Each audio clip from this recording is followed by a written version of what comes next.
Hello friends, I hope you are all doing well. इस video में हम discuss करने वाले हैं the history of Indian art. हर एग्जाम में आपको 2 या 4 से भी ज़्यादा क्वेश्चंस देखने को मिलेंगे। तो चलिए शुरू करते हैं बिना अपना वक्त गवाए हुए। जो इंडियन आर्ट की हिस्ट्री है वो बिगिन होती है इंडस वैली सिविलाइजेशन से, जो कि 1500 BCE से शुरू होता है। और जो इंडस कल्चर है वो खाली पंजाब और सिंध के रीजन्स में हमें नहीं देखने को मिलता है, बल्कि वो एक्सटेंड है हुआ था राजस्थान और गुजरात में भी। और इंडियन कल्चर जो है वो बिगिन होता है 3rd मिलेनियम से, और डिक्लाइन हमें वो देखने को मिलता है 1200 ईयर्स लेटर। तो जो इंडस वैली थी वो बहुत ही वेल फर्टाइल और वेल इरिगेटेड सपोर्ट हमें वहाँ पे देखने को मिलता है। जैसे कि हमें वहाँ पे बहुत सारे टाउन्स और विलेजेस देखने को मिलते हैं, जैसे कि great cities of Harappa, Mohenjodaro, and वहाँ पे जो रेक्टेंगुलर प्लान और ग्रेनरीज थी वो हमें देखने को मिलती हैं। और बहुत सारे स्कल्पचर्स, सील्स, फिंगर्स हमें देखने को वहाँ पे मिलते हैं। और जो स्कल्पचर्स आर्ट है इंडस वैली सिविलाइजेशन का वो रिप्रेजेंट करते हैं जो कि प्रीस्टिस और उस टाइम की जो डिटीज़ थी उनको। और उनमें से एक इंटरेस्टिंग है वो है braided priestess and male torso in limestone from Harappa में हमें ये देखने को मिलता है। और जो मोस्ट ब्यूटीफुल जो भी स्कल्पचर्स वहाँ पे देखने को मिलते हैं जो कि मोहनजोदड़ो से पाए जाते हैं, और जैसे कि आपने सुना होगा डांसिंग गर्ल इन ब्रोंजिन वहाँ पे देखने को मिलते हैं। ठीक है, तो जो आर्टिस्ट थे इंडस वैली सिविलाइजेशन के वो बेस्ट थे कार्व्स में, और उनकी जो सील्स थी वो रिप्रेजेंट करती हैं एनिमल्स सच एज बुल्स, एंटीबुल्स एटसेट्रा। और उनकी जो पॉपुलर वर्क हैं उस पीरियड में वो रिप्रेजेंट करते हैं large number of terracotta figures and जो mother goddesses and masks and toys. और जहाँ वहाँ पे सील्स मिले हैं हमें हड़प्पा से, वो एक रिमार्केबल डिग्री दिखाती है नेचुरलिज्म की, जो कि रिफ्लेक्ट करते हैं sharp observation of the people को। और उसके साथ साथ जो पेंटिंग, पोट्री और बहुत सारी ज्योमेट्रिकल मोटिफाइस हमें वहाँ पे मिलते हैं जो कि रिप्रेजेंट करते हैं मेसोपोटामियन कल्चर के। और जो पीरियड था 1500 BC and 4th century BCE को उसको कंसिडर किया जाता है dark era due to the absence of relevant objects. तो इसे प्रिज्यूम किया जाता है वेदास और उपनिषद में, जो कि रिटन यानी उसमें लिखी गई हैं उस पीरियड के दौरान। इंडस वैली सिविलाइजेशन के बाद एक न्यू एरा का बर्थ होता है जो कि अशोका एम्परर से स्टार्ट होती हैं, जो कि एक डिवोट फॉलोअर था बुद्धिज्म का। और उसी के साथ साथ हमें न्यू एरा बिगिनिंग देखने को मिलता है इंडियन आर्ट में। जैसे कि आपने सुना होगा कि उसने इंस्टॉल किए हैं कि मोनोलिथिक पिलर्स, जो कि sites associated with significant events of Buddhas life. और जो बहुत सारी मॉडर्न स्कल्पचर्स जो कि बेस्ट रिप्रेजेंट करते हैं, जैसे कि stone Capitals depicting imperial animals like animal bull, horse, elephant और ऐसी चीज़ें हमें, और जो कि मोनोलिथिक पिलर्स, ऐसी चीज़ें हमें अशोकन एडिक्टस में देखने को मिलता है। और एक ग्लोरियस एग्जाम्पल है मॉडर्न स्कल्पचर जैसे कि लाइन कैपिटल ऑफ सारनाथ, जो कि एक ग्लोरियस एग्जाम्पल है। और वहाँ पे हमें 4 कार्डिनल डायरेक्शंस जो कि इंडिकेट करते हैं यूनिवर्सलिटी ऑफ बुद्धिज्म, एंड जो कि रेसिंग एनिमल्स जैसे कि फिगर्स हमें वहाँ पे देखने को मिलते हैं, और जो 4 व्हील्स जो कि इंडिकेट करते हैं थ्रेड ऑफ यूनिटी। और जो स्कल्पचर्स ऑफ लाइन्स हमें देखने को मिलते हैं वो सिम्बलाइज करते हैं मैजेस्टी ऑफ बुद्धिज्म। और उसके बाद जो इंडियन रिपब्लिक का एम्बलम था उसको उसके साथ रिप्रेजेंट किया गया। मॉडर्न स्कल्पचर्स में हमें ये मतलब देखने को मिलता है कि जो डेवलप्ड टेक्निक्स ऑफ कार्विंग थे वो देखने को ज़्यादा से ज़्यादा मिलती हैं। और मॉडर्न पीरियड जो है वो फीलिंग ऑफ सिम्बलिज्म देते हैं ट्रूली इंडियन का। और जो large number of terracotta fingers और मदर गाड़ीज इमेजेस हमें देखने को मिलता है जो कि अकम्पनी करते हैं एनिमल्स एंड बर्ड्स, जो कि शो करते हैं creative energy of modern sculptures की। अब यहाँ पे आप देख सकते हैं अशोकन पिलर्स की इमेज। उसके साथ जब बर्थ ऑफ न्यू एरा खत्म होता है और उसके साथ साथ एक नई डायनेस्टी का कंट्रीब्यूशन आता है, वो है संगा डायनेस्टी। तो जब हमें मौर्यन एम्पायर डाउनफॉल देखने को मिलता है तो शुंगा डायनेस्टी पावर में आती हैं, जो कि 185 BCE में हमें देखने को मिलती हैं। और जो आर्ट पीरियड है बिटवीन 185 to 72 BCE उसको कैरेक्टराइज किया जाता है, वो एक पॉजिटिव आउटलुक है लाइफ में, विच इन कोर्स जो कि लीड करता है, जिसमें हमें creation of beautiful bags, रिलेस and Sanchi sculptures देखने को मिलता है जो कि शुंगा पीरियड से बिलोंग करते हैं, जो कि पाए जाते हैं बहारुत, पटना एंड मथुरा में। यहाँ पे आप देख सकते हैं सांची स्कल्पचर की इमेज। और उसके साथ साथ जो हमारी बनारस और अमरवती जो कि हैं स्कल्पचर्स, वो कंसिस्ट करते हैं कि जो रिलीफ्स ऑफ यक्षास एंड यक्षिन्स हैं वो स्टेनिंग करते हैं, जो कि जैसे कि वो ट्रीज के अंडर रहते थे, जो कि एम्फेस करते हैं attribute of fertility such as swelling, जैसे कि उन्होंने वहाँ पे डिफरेंट ऑर्गन्स बनाए थे आर्ट में, तो वो रिप्रेजेंट करते थे जैसे इंडियन आर्ट को स्कल्पचर पर्लर के साथ, जो कि एक sign of prosperity and sensuality दिखाता है। और उसी पीरियड के दरमियान एक विटनेस एमरजेंस होते हैं न्यू आर्किटेक्चर सुतपा की, जो कि कंसिस्ट करता है लार्ज हेमिस्फेरिकल डोम, जो कि एनक्लोज करती है railings of 4 gateways with passage of steps towards the summit of सुतपा। और जो स्तूपा बहारुत है वो रिप्रेजेंट करता है early phase of the stupa architecture. और जो सांची है वो रिप्रेजेंट करता है फुल प्रोटोनाइज्ड मोनूमेंट। और अगर हम बहारुत की बात करेंगे वो हॉरिजॉन्टल रेलिंग्स को एडोन करते हैं, और उसके साथ साथ जो स्कल्पचर रिलीफ्स हैं वो नरेट करते हैं स्टोरीज ऑफ जटाका, स्टोरीज ऑफ जो कि प्रीवियस बर्थ्स ऑफ बुद्धास की थी। इसमें से सबसे ज़्यादा बहारुत जो है वो most earlier and most significant monument पाया जाता है, जो कि एक अर्ली आइकोनोग्राफिक मोनूमेंट है जो रिप्रेजेंट करता है बुद्धिस्ट एंड ब्राह्मणिकल आर्ट को। और उसके साथ साथ मौर्यन पीरियड में अशोका जो कि एस्टेब्लिश करते हैं 84,000 स्तूपास, जो कि प्रोपोगेट मतलब वो चाहता था कि जो बुद्धिज्म है वो ज़्यादा से ज़्यादा स्प्रेड हो जाए। और जो कि one of the most significant stupa थे वो हमें देखने को मिलता है सांची में, नियर भोपाल मध्य प्रदेश। और अशोका मतलब बनाता है मोमनाथ सीजर स्तूपा, जो कि जिसकी 60 फीट डायमीटर है, और उसके साथ साथ 225 उसकी हाइट है। और लेटर पीरियड्स में जो स्तूपा हैं उनकी जो हमें several rounds of expansion and renovations देखने को मिलते हैं। जो स्तूपास होते हैं वो डबल होते हैं साइज के, और उनकी जो वुडन रेलिंग्स होती हैं वो अर्ली पीरियड को रिप्लेस करते हैं, जो कि विद न्यू प्लेन स्टोन। और जो हमें वो वहाँ पे डोम्स देखने को मिलते हैं वो उनको मतलब स्फेरिकल बॉडी मतलब शेप है, और वो डोम्स को कवर्ड किया जाता है क्लैशलेस स्टोन्स ब्लॉक्स के साथ। और जैसे कि वो मतलब ऊपर की तरफ वो अम्ब्रेला की तरफ दिखते हैं। आपको पता होगा जो 3 एलिमेंट्स ऑफ बुद्धिज्म है, the Buddha, the Dharma and the संघा, वो रिप्रेजेंट करते हैं 3 पैरासोल्स जो कि प्लेस करते हैं अटॉप द डोम। तो जो सांची स्कल्पचर है वो दिखाता है कि जो एक मैच्योरिटी थी उस पीरियड ऑफ टाइम में वो हमें देखने को मिलती हैं, जो कि बहुत ही मोबाइल और इलाबरेट थी। जब शुंगा का डायनेस्टी का कंट्रीब्यूशन खत्म होता है तो उसके बाद एक नया पीरियड शुरू होता है आर्ट का, वो है गंधारा आर्ट। तो उस पीरियड के दरमियान जो कि 1st और 2nd century CE Kushana dynasty के रूल के अंडर देखने को मिलती हैं, जो कि नॉर्थ वेस्ट इंडिया में देखने को हमें मिलता है। और जैसे कि some parts of Afghanistan, Pakistan और पंजाब, जैसे कि अप टू मथुरा में हमें देखने को मिलता है। और इस पीरियड के दौरान new style of sculpture art हमें देखने को मिलता है, जो कि गंधारा रीजन में मतलब हमें देखने को मिलता है, जो रिप्रेजेंट करता है hybridity of Indian theme and Roman style को। तो इस पीरियड के दौरान जैसे कि 2nd सेंचुरी CE में money image of Buddha and Bodhisattva जो कि नरेट करते हैं जटाका स्टोरीज, और जो कि नरेशंस थी लाइफ ऑफ बुद्धास उनको वो नरेट करते हैं, जो कि हमें गंधारा रीजन में पाई जाती हैं। और उसके साथ साथ जो वेस्टर्न स्टाइल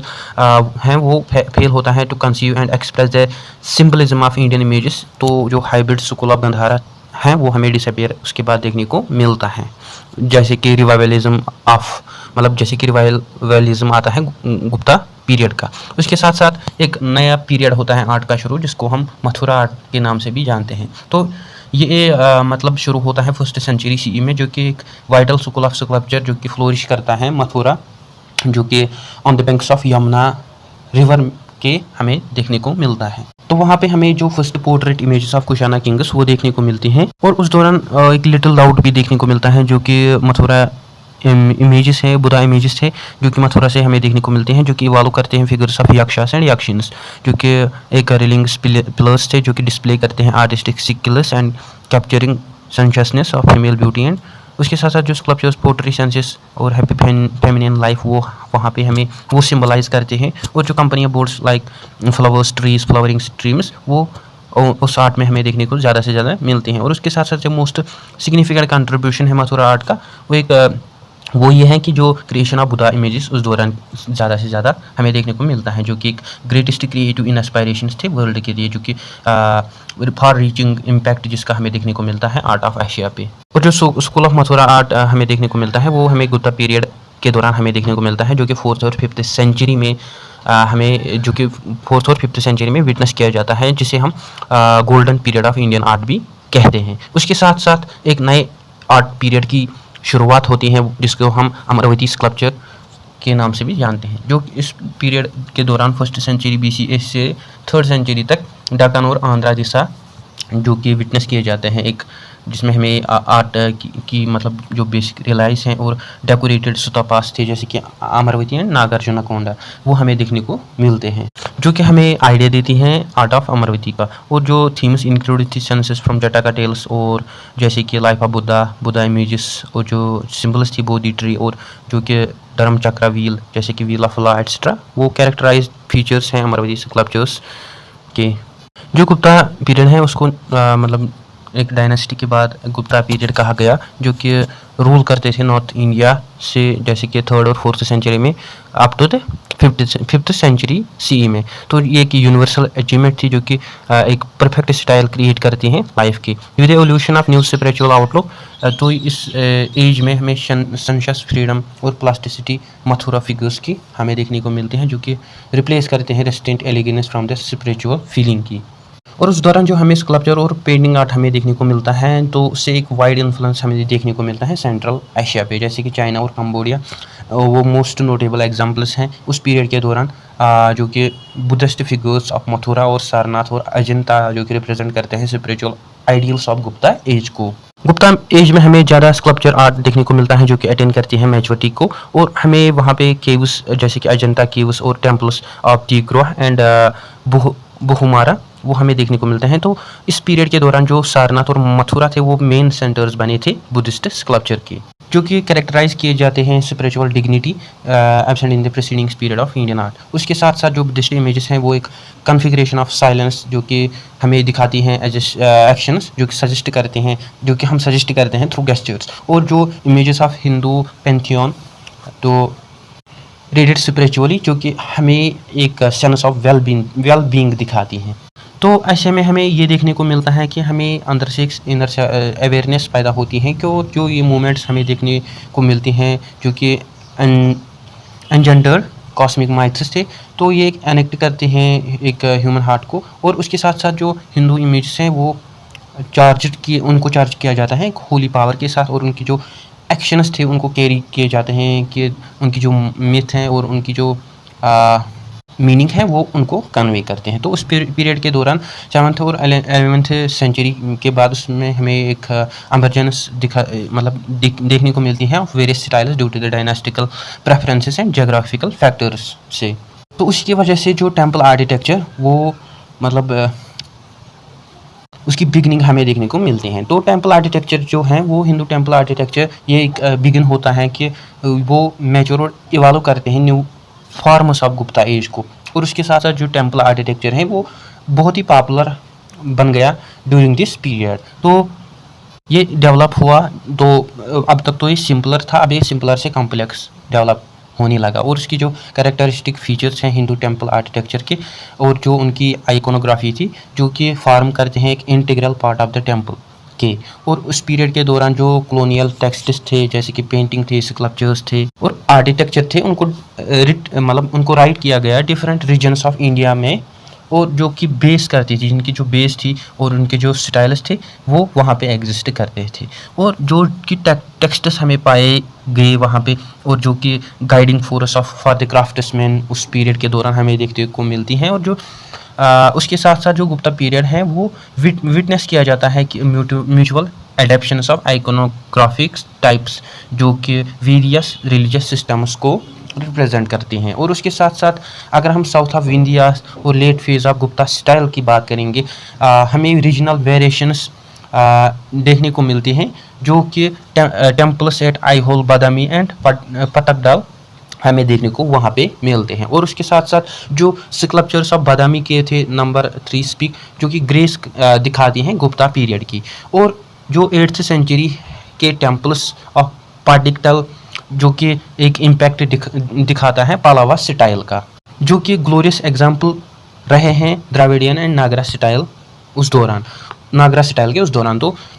उसके साथ साथ मेलागिटी, शिवालिया और जो कि फ्री स्टैंडिंग टेम्पल्स थे बादामी में, जो कि प्रोवाइड करते हैं हमें एग्जाम्पल कि जो डेक्कन आर्किटेक्चर हैं और जो नगारा स्टाइल जो कि ब्लेंड करती हैं द्राविडिया से। तो ये एक एक्सीलेंट एग्जांपल है स्कल्पचर ट्रेडिशन के जो कि फाउंड किए जाते हैं हमें स्कल्पचर ऑफ केव नंबर 3। और उसके साथ साथ जो क्लोजल इमेजेस हमें देखने को मिलते हैं जैसे कि विष्णु, और उसके साथ साथ सेपरेंट किंग, अजंता, जो कि क्लैरिटी दिखाते हैं कि वहाँ पे जो कार्विंग क्रिएशन और उनकी जो ज्योमेट्रिकल मासेस जिनको कंबाइन करके हम ये कह सकते हैं कि उस दौरान जो आर्ट था वो बहुत ही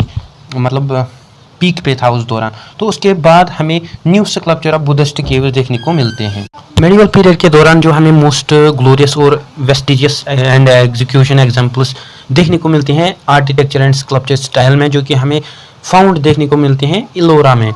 तो उसे हमें जो कि एक ग्रेसफुल स्कल्पचर्स है वो रिलेट करते हैं, जो कि कंटेम्पोरेरी फेथ्स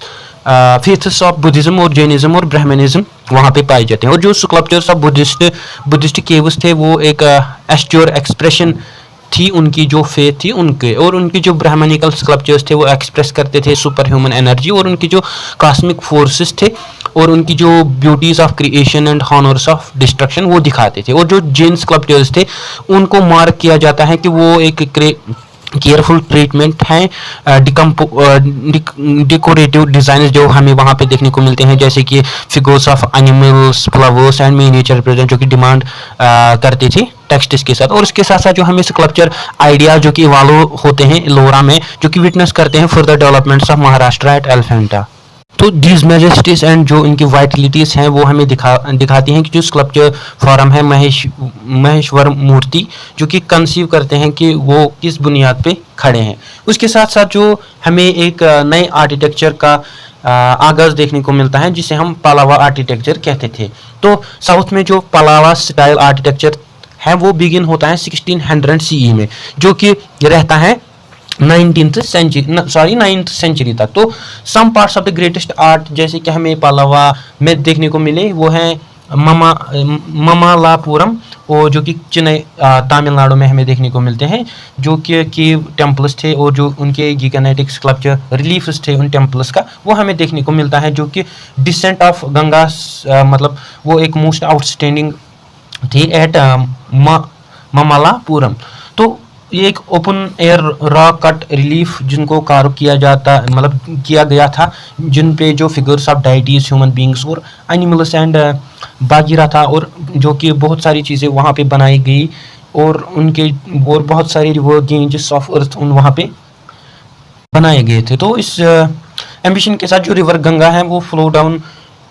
उसी के साथ साथ जो एम्बिशन ऑफ रिवर गंगा है वो हमें देखने को मिलता है, और जो कि अदर मार्वेलस क्रिएशंस हमें देखने को मिलता है ममलापुरम में, जो कि जिनको कार्व किया गया ड्यूरिंग मंडपास, जो कि कंटेन करते हैं एक रिलीफ्स जैसे कि विष्णु एंड वराहा। और जो विष्णु है वो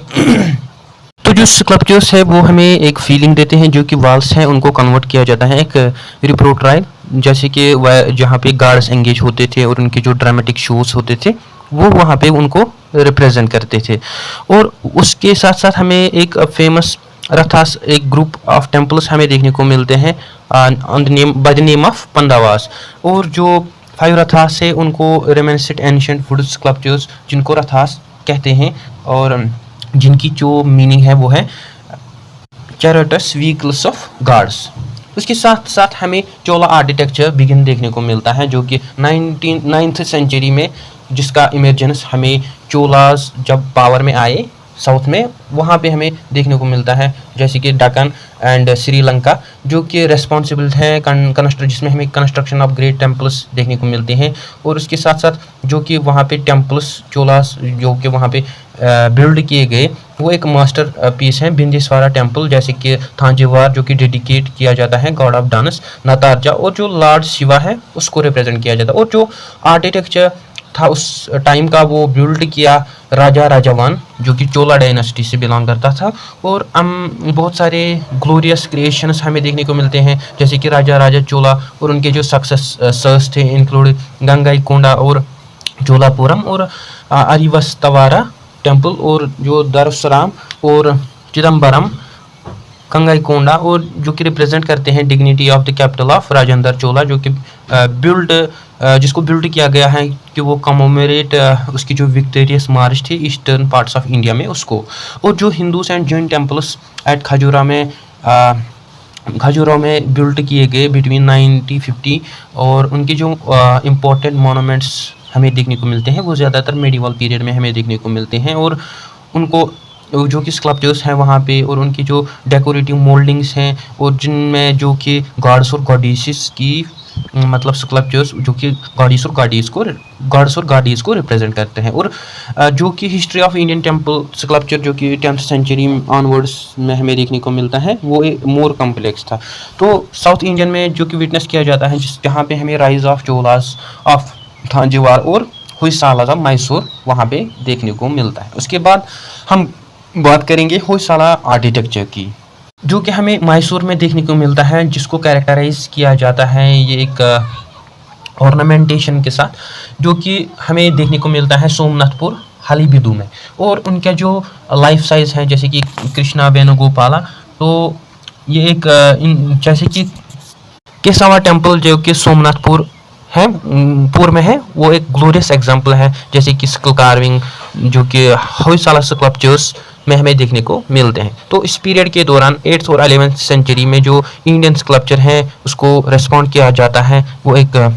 कॉल ऑफ एस्थेटिक जो कि कॉन्शियसनेस जिसमें लोगों में आई, और उसके साथ साथ वेक ऑफ क्रिएशन हमें देखने को मिलता है काव्यास में। तो some of the carved female figures हमें देखने को मिलते हैं टेम्पल ऑफ बहुबनेश्वर एंड जो कि उड़ीसा में हमें देखने को मिलता है। तो जो कि टेम्पल बिल्डिंग एक्टिविटी थी वो कंटिन्यू रही 15 और 16th सेंचुरी में, जो कि विजयनगरा डायनासिटीज़ जो कि वहाँ के उस डायनासिटी के रूलर्स थे उन्होंने कंटिन्यू रखी। तो इस पीरियड को विटनेस किया जाता है। ये एक फाइन प्रोडक्शन हमें देखने को मिलता है ब्रोंजन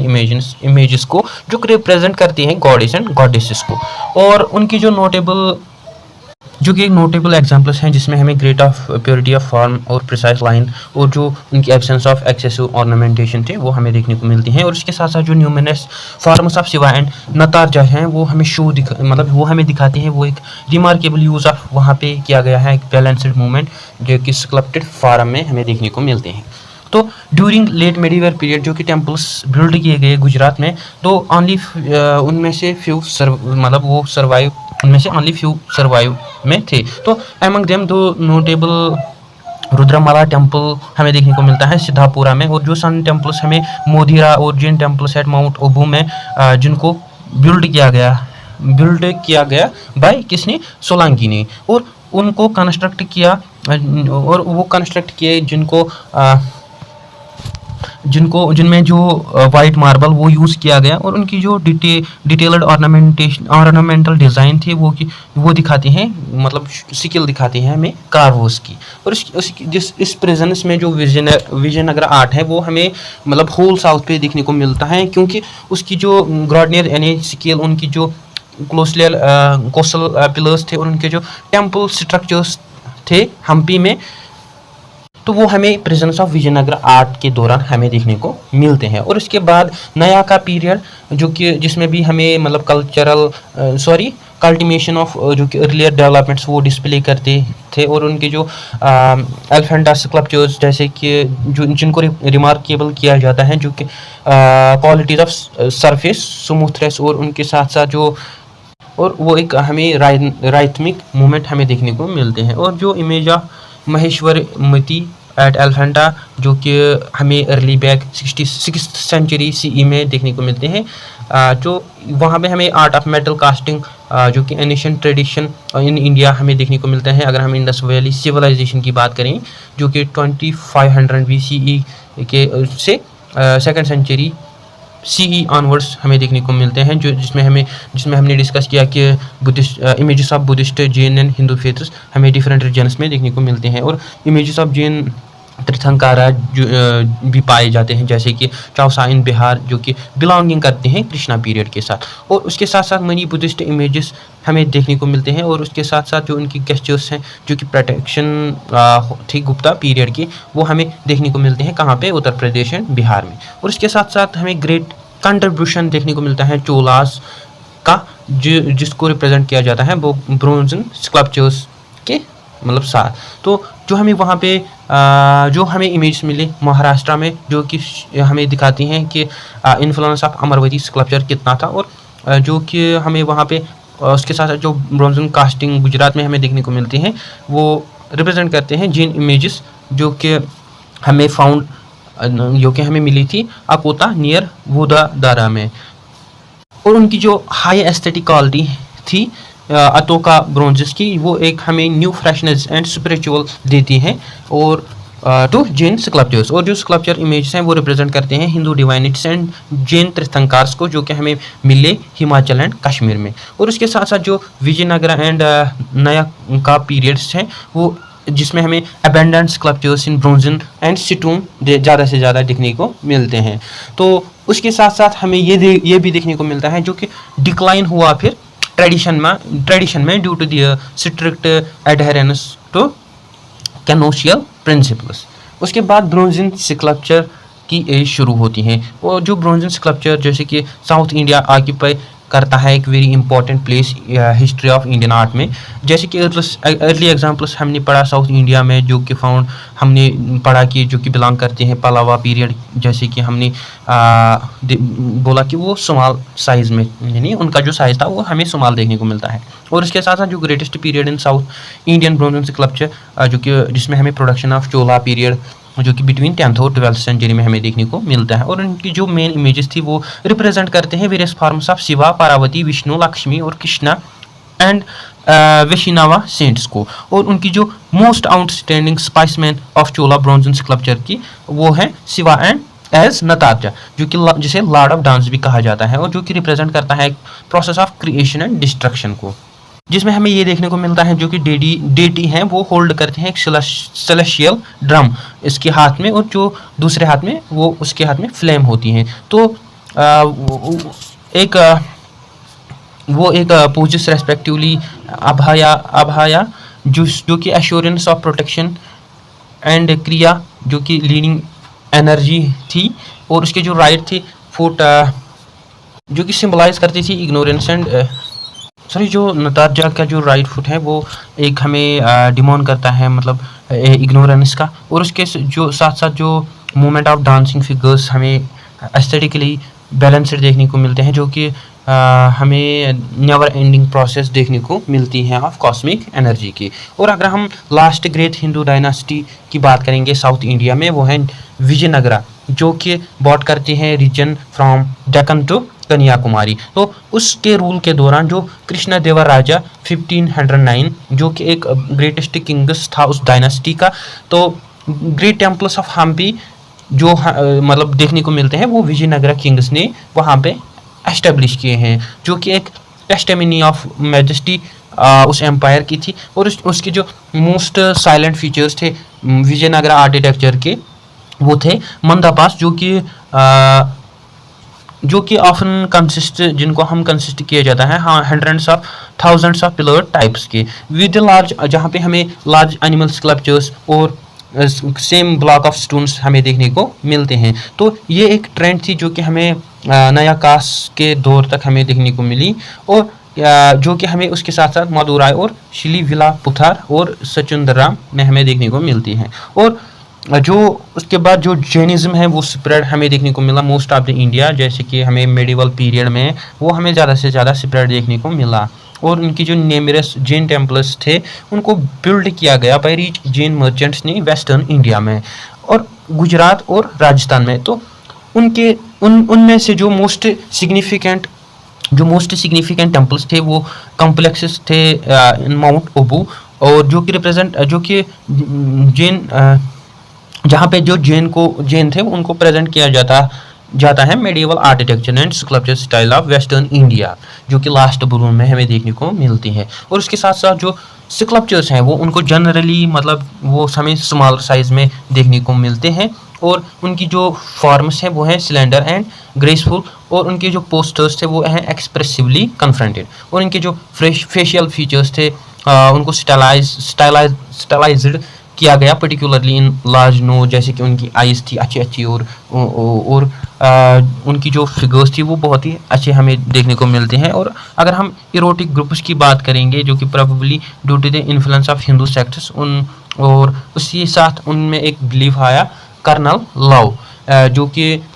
इमेज थी मैस्टिक लव की। उसके बाद हमें 19th सेंचुरी का आर्ट हमें शुरू देखने को मिलता है। तो अगर हम 19th सेंचुरी आर्ट की बात करेंगे जो कि विटनेस किया जाता है, जिसमें हमें स्टडी डिक्लाइन देखने को मिलता है fine art traditions of the country में। और इस कंटेस्ट में जो इंडिया बाय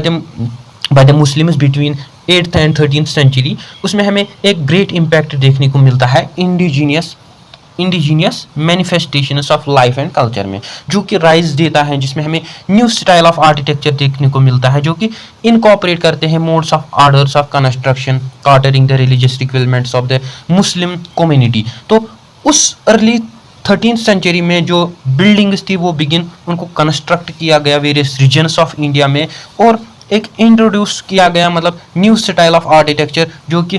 कंसिस्ट किया जाता है आर्ट्स ऑफ अरब्स की, और ज्योमेट्रिकल पैटर्न्स हमें, कैलीग्राफी हमें देखने को मिली, प्लास्टर एंड स्टोन्स हमें देखने को मिले। तो इसके साथ साथ हमें वेरियस एलिमेंट्स जो कि इंडियंस ने अडॉप्ट किए और उन्होंने एजुमुलेट किया उनको आर्किटेक्चरल प्रैक्टिसेस में। तो ये पीरियड दिखाता है हमें कि वेरियस आर्किटेक्चरल बिल्डिंग्स और स्ट्रक्चर्स बनाए गए, जैसे कि टॉम्ब्स, मस्जिद्स, माइनॉरिटीज, फोर्ट्स और फोर्ट कॉम्प्लेक्सेस, जो कि प्लेस करते थे डिफरेंट रीजन्स ऑफ इंडिया में, और फेमस और वंडरफुल इस्लामिक आर्किटेक्चर स्ट्रक्चर्स जैसे कि ताजमहल, जो कि जिसे बिल्ड किया शाहजहां ने in the memory of his wife Mumtaz, जो कि टॉम थी वो 250 फीट हाई है with spacious closure of 1000 to 1800 feet. और उसका जो जैसे कि हमें अदर मोनूमेंट्स जो कि बिल्ड किए मुस्लिम रूलर्स ने, जैसे कि कुतुब मीनार जिसको कुतुबुद्दीन ऐबक ने बिल्ड किया, फतेहपुर सिकरी जिसको अकबर ने बिल्ड किया, रेड फोर्ट कॉम्प्लेक्स जिसको शाहजहां ने बिल्ड किया, और उसके साथ साथ Humayun tomb, Agra fort complex, Daulatabad fort and मायरा टॉम्ब ऑफ जिसको शेरशाह सूरी ने बिल्ड किया, और सरसाराम, जहाज महल, मंदू, गोल गुमाज, बीजापुर एटसेट्रा ऐसे मोनूमेंट्स हमें देखने को मिलते हैं। तो उसके साथ साथ जो इंडिया है वो विटनेस करता है great changes in architecture, art and architecture में। तो कॉलोनियल पीरियड के दौरान हमें ये देखने को मिलते हैं, और हमें जो फर्स्ट साइंस ऑफ चेंजेस हमें देखने को मिलते हैं वो है European buildings of Portuguese, Dutch, French और ब्रिटिश कॉलोनीज के दौरान। और 7th सेंचुरी में जो हमें चर्चेस देखने को मिली गोवा में, जो कि डिज़ाइन किए गए थे इटालियन आर्किटेक्चर जोको विनो लावा ने फॉर द पुर्तगीज शो, जैसे कि वो पुर्तगीज का फ्यूजन दिखाना चाहते थे इंडियन ट्रेडिशन बरोकी आर्किटेक्चर में। तो एमंग दी चर्चेस जो कि पुर्तगीज ने बिल्ड किए गोवा में, तो उसमें जो एस.टी. फ्रांसिस ऑफ एसी थे उसको कंसिडर किया जाता है मोस्ट एलिगेंट मोनूमेंट। और 19th सेंचुरी में हमें वेरियस टाइप्स ऑफ बिल्डिंग्स को इरेक्ट किया गया ईस्ट इंडिया कंपनी ने for serving different social and administrative needs ने, यानी उनको डिफरेंट सोशल और एडमिनिस्ट्रेटिव नीड्स के लिए इस्तेमाल किया गया। और जो ब्रिटिश एडमिनिस्ट्रेशन था वो उन्होंने कन्विक्टली अडॉप्ट किए और इनकॉर्पोरेट किया इंडियन, इटैलिक और सार्सेनिक एंड ब्रिटिश एलिमेंट्स उनके डिज़ाइंस में और उनके जो बिल्डिंग डिज़ाइंस थे उनमें। और जो प्लेसेस थी मुर्शिदाबाद और लखनऊ में वो एक दिखाती हैं कि इंडो सार्सनिक स्टाइल, जिसे हमें ये देखने को मिलता है। और जो सेंट्रल सेक्रेटरीट बिल्डिंग्स जो इनको डिज़ाइन किया गया ल्यूटिनस एंड बार्कर, जो कि हमें दिखाते हैं एक perfect blending of new classical European style में। उसके साथ साथ हमें विक्टोरिया मेमोरियल इन कलकत्ता, जो कि एक वंडर इन जिसमें वाइट मार्बल यूज़ किया गया, जिसको बिल्ड किया गया बाय ईस्ट इंडिया कंपनी के दौरान। तो उस the post of telegram buildings in Chennai भी हमें वहाँ पे देखने को मिलते हैं। और writers building in Calcutta, Dalhousie square Calcutta, government and also the house Mysore, ये एक कई एग्जाम्पल, ग्लोरियस एग्जाम्पल है कॉलोनियल आर्किटेक्चर में। तो by the second half of the 19th century more and more Indian rulers थे, उन्होंने वो मतलब अंडर द ब्रिटिश रिजीम, तो जो कि एक growing trends in adoption of colonial styles and life of culture हमें दिखाती हैं। तो इसे हम ये कहते हैं कि जो 19th सेंचुरी का आर्ट है वो हमें, जिसमें हमें मतलब डिफरेंट मतलब new designs art and architecture के देखने को मिलते हैं। आई होप आपको ये वीडियो अच्छा लगा होगा। वीडियो को लाइक कीजिए, चैनल को सब्सक्राइब कीजिए और अगले आने वाले वीडियोस के लिए तैयार रहे। और आई होप आपको अच्छे से समझ आया होगा। मिलते हैं अगले वीडियो में, तब तक के लिए खुदा हाफिज़।